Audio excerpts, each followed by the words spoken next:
Hey guys, so in today's video, I'm going to show you how to create an image gallery in GoDaddy Website Builder.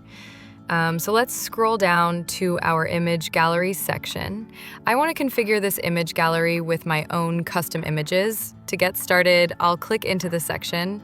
As you can see on the right-hand side, there's options for the layout, background title, and the gallery images.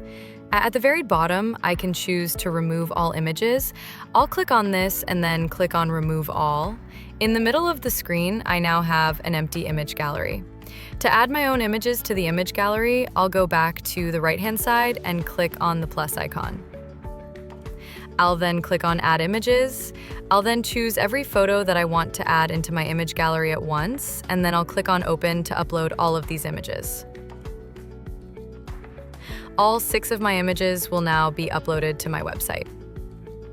With all of my images selected, I'll go to the bottom right-hand side and click on Add to Photo Gallery. As you can see, all of my images have now populated onto my website. So far, I think this image gallery looks great, but I do want to customize the layout. To do that, I can click on the Layout button in the top right, or I can choose to change the layout on the right-hand side here as well. I'll click into this, and I think I'll opt in for a slideshow of images with thumbnails. To change the layout, I'll click on this, and once I'm done, I'll click on Done. I've now configured and uploaded my own custom images to my image gallery. So yeah, that's it. If you find this video helpful, just like this video and subscribe to my channel. Thank you.